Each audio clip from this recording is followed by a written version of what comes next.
Guys এখানের মধ্যে মলম বিক্রি করা হচ্ছে। শুধু রাত্রি একবার লাগাইবেন, দিনে দিবেন না। প্যান্টটা বাইর করে দিব।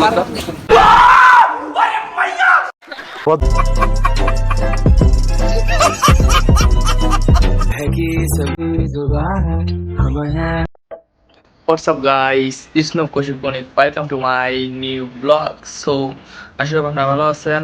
আর আজকে গাইস গণেশ পূজা, তো সবাইকে গণেশ পূজা অনেক অনেক শুভেচ্ছা এবং অভিনন্দন। There is my mother, so let's go.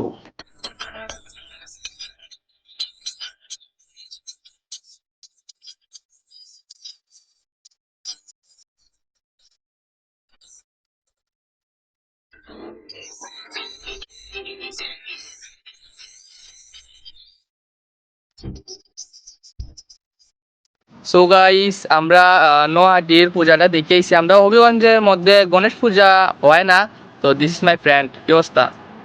তো আমরা এখন রামপুরের উদ্দেশ্যে যেতেছি। রামপুর একটা হয়, তো এই দুইটাই এখন রামপুর একটা অনেক বড় হয়। সো লেটস গো, রামপুর যাই।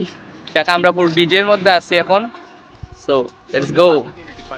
গাইস এখানের মধ্যে মলম বিক্রি করা হচ্ছে। बहुत तेज हो रहा है। একদম $3 দিছি। আর समझ रहे हो समझ रहे हो आप समझ रहे हो ना দুজন গেছে গা। কিতারে ভাইরা গাড়িটা আমার কহলার মধ্যে না। ওষুধ, হ্যাঁ কোনো ওষুধ তো পারে জানি না গাইস। মালিশটা কিনা গরম শাক দিবেন, শুধু রাত্রি একবার লাগাইবেন, দিনে দিবেন না।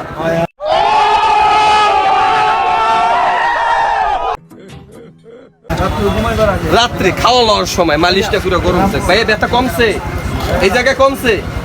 মালিশটা পুরো গরম শাক দিবেন, শুধু রাত্রি একবার, দিনে দিবেন না। কথা মালিশ পুরো গরম শাক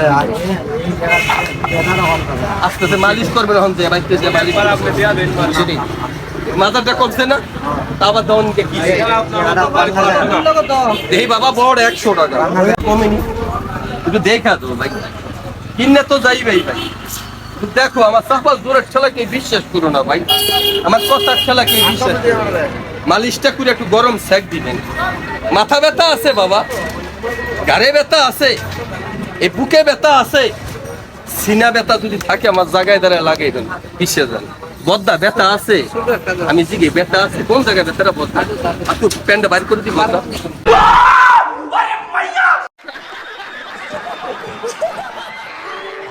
তোমার মানে একটা দাবি আছে ভাই, ব্যথাটা কমলে কিবা কমছে, না কমলে কিবা ভুয়া, এটাই তোমার কাছে আমার দাবি ভাই। থাকলে লাগান, আমি এখানে লাগাইতেছি অনেকক্ষণ ধরে। चलो भाई देखो अब मैं क्या करता हूँ। अल्लाह माफ करे, बहुत मनुष्य लग रहे हो, मत करो, रहने दो बहुत। বদ্দা ব্যথা আছে, থাকলে লাগান, নিবেন একটা?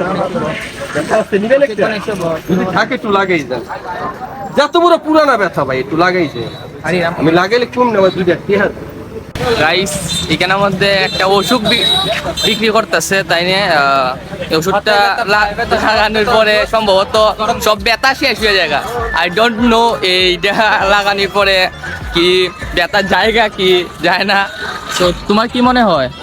অবশ্যই হইতেও পারে, কারণ মানুষ তো অনেকে আছে। অনেকে এখানের মধ্যে ভিড় জমাইছে। আমরা যাইতে শ্রীরামপুর, সো হঠাৎ করে দেখলাম, তো তাই নিয়ে ফুটেজটা লুয়ে দিলাম, দেখলাম।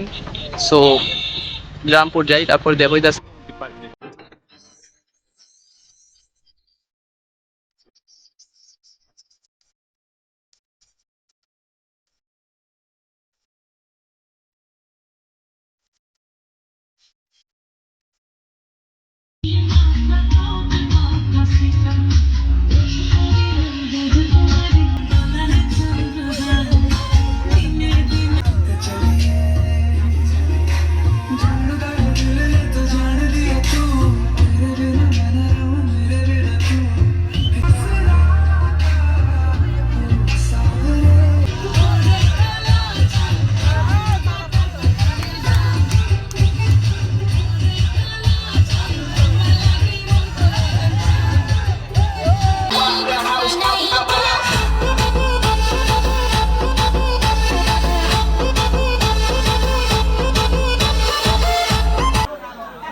সো গাইস এখন বাসায় চলে যাব, গাটিয়ার সামনে আছি। তো এইখানে আর সাউন্ডের জন্য আর কথা বলি নাই, কারণ প্রচুর সাউন্ড ছিল আর নয়েসের জন্য আর কথা বলার কোনো চান্স নাই। আর যদি বলিও আপনারা শুনতে পারবেন না, সো তাই আর কথা বলিও নাই, জাস্ট ফুটেজ নিছি। সো এখন বাসায় চলে যাব। Thank you so much for watching this video. Bye bye, দেখা হবে নতুন কোনো ব্লগে। অ্যান্ড যারা আমার চ্যানেল নতুন অবশ্যই সাবস্ক্রাইব করে পাশে থাকবেন।